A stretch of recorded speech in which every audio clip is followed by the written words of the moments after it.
1 सितंबर 2025 को मध्य प्रदेश की राजधानी भोपाल के बाग सेवनिया पुलिस थाने में एक महिला पहुंचती है जिसकी उम्र 40 साल है, तलाकशुदा है, बहुत संपन्न परिवार से है। वो पुलिस में शिकायत दर्ज करती है कि एक व्यक्ति से उसकी सोशल मीडिया पर दोस्ती हुई थी। उसने अपने घर ले जा करके मेरे साथ अवैध संबंध बनाए और इसकी वीडियो रिकॉर्डिंग कर ली और वीडियो रिकॉर्डिंग करने के बाद ब्लैकमेलिंग का जो सिलसिला शुरू हुआ तो अभी तक मैं उसको 45 लाख रुपए दे चुकी हूँ, लेकिन इसके बाद भी वो ब्लैकमेलिंग जारी रखे है और सोशल मीडिया पर उसके जो आपत्तिजनक वीडियो हैं वो वायरल करने की धमकी देता है। मामला बहुत गंभीर था। पुलिस ने सक्रियता दिखाते हुए बाग सेवनिया क्षेत्र में जाकर के उस बंगले से उस व्यक्ति को हिरासत में लिया जिसके खिलाफ महिला ने ब्लैकमेलिंग की शिकायत दर्ज कराई थी। पकड़ करके उसको बाग सेवनिया पुलिस थाने में लाते हैं, उससे पूछताछ करते हैं। लेकिन जब पुलिस ने पूछताछ की तो पुलिस भी चौंक जाती है, क्योंकि उसने सिर्फ इसी महिला के साथ ऐसा नहीं किया था बल्कि उसने 10 से 12 महिलाओं के साथ इसी प्रकार की ठगी की वारदात की, ब्लैकमेलिंग लगातार सभी महिलाओं से की। इन सभी महिलाओं से उसने अवैध संबंध बनाए, अपने घर ले जा करके उनके आपत्तिजनक तस्वीरें खींची, वीडियो बनाए और फिर ब्लैकमेलिंग शुरू कर दी। ये व्यक्ति बहुत वेल एजुकेटेड है। इसने बताया कि उसकी पत्नी इस काम में सहयोग करती है। उसकी पत्नी ही जिस कमरे में अवैध संबंध बनाते थे महिलाओं से, उसमें सारे इंतजाम कर रखे थे। सीसीटीवी इस प्रकार के रखे हुए थे, उसमें इंस्टॉल किए गए थे कि उसमें अवैध संबंध बनाते हुए और सारी हरकतों के वीडियो कैद हो जाते थे। इसी के माध्यम से वो ब्लैकमेलिंग कर रहा था। जब पुलिस ने और पड़ताल की और गहराई में गई तो पुलिस उस व्यक्ति की कारस्तानी सुन करके दंग रह जाती है। दरअसल इस व्यक्ति का नाम है अविनाश प्रजापति, जिसकी उम्र 40 साल है। ये अपनी पत्नी चंद्रिका, जिसकी उम्र महज 32 साल है, 8 साल छोटी है इससे, ये इसकी दूसरी पत्नी है। अविनाश प्रजापति का पहली पत्नी से तलाक हो चुका है। अविनाश प्रजापति ने कई साल पहले मैकेनिकल इंजीनियरिंग से कोर्स किया था। इंजीनियरिंग का कोर्स करने के बाद इसको कहीं भी प्राइवेट कंपनी में अच्छी नौकरी मिल सकती थी, लेकिन इसने नौकरी ना करके, इसके दिमाग में बहुत फितूर भरा हुआ था, बहुत शातिरिक किस्म का इंसान है।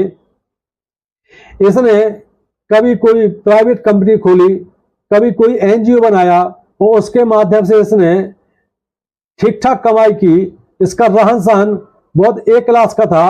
कई लग्जरी गाड़ियां थी इसके पास। ये 50 से 60 हजार रुपये तो जिस बंगले में रहता था उसका किराया देता था। चंद्रिका इसकी दूसरी पत्नी थी। चंद्रिका की उम्र भले ही 32 साल हो, लेकिन देखने में वो ज्यादा एज लगती थी। अविनाश प्रजापति उसको अपनी बड़ी बहन के रूप में सबके सामने पेश करता था। अविनाश प्रजापति अपने आप को स्टील कारोबारी बताता था, कई बार अपने आप को बड़ा ठेकेदार बताता था। अविनाश प्रजापति के ठगने का तरीका यह था कि वो अपने आप को तलाकशुदा साबित करके अपना जो प्रोफाइल है मैट्रिमोनियल साइट पर ये जारी करता था और उसमें लगता था कि कोई तलाकशुदा महिला या कोई विधवा महिला जिसको जीवन साथी की जरूरत हो, उम्र का कोई बंधन नहीं है। ऐसे में अविनाश प्रजापति ने जब अपना जो प्रोफाइल है पूरा मैट्रिमोनियल साइट पर डाला तो कई तलाकशुदा महिलाएं या विधवा महिलाएं इसके झांसे में आने लगी। भोपाल में ही इसने सारा चक्र घुमाना शुरू किया और मैट्रिमोनियल साइट से इसने नंबर लेकर के उन महिलाओं को से संपर्क करना शुरू किया जिस महिला से इसने ठगी की वारदात की, ब्लैकमेलिंग की।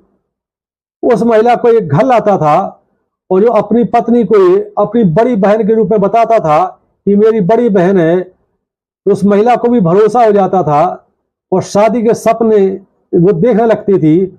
और एक बार जब अपने घर लाता था तो पूरी तरह से भरोसे में ले लेता था।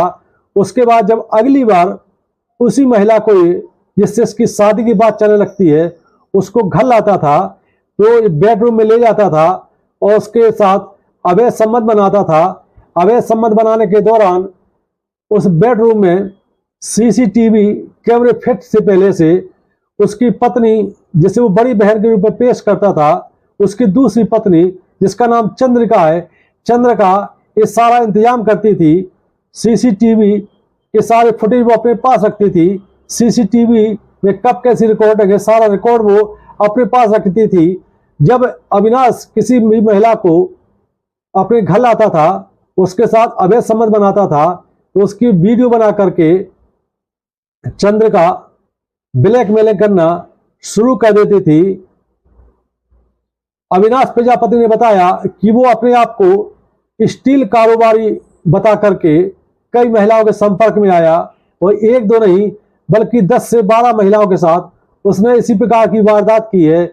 और इसको लगा कि क्या रखा है नौकरी करने में या ठेकेदारी में या कंपनी चलाने में, ये बढ़िया काम है। बड़े घर की, संपन्न घराने की, हाई प्रोफाइल महिला जो कि तलाकशुदा हो या विधवा हो, उनको झांसा दे करके ये अपने घर लाता था और अवैध संबंध बनाता था और इसके बाद वीडियो बना करके उनकी ब्लैकमेलिंग शुरू करता था। पुलिस ने अविनाश प्रजापति को गिरफ्तार करके सारे वीडियो फुटेज, सीसीटीवी जो फुटेज थे वो जब्त कर लिए और उसकी पत्नी को भी गिरफ्तार कर लिया। अविनाश और चंद्रिका, उसकी पत्नी को पुलिस ने गिरफ्तार करके जेल भेज दिया।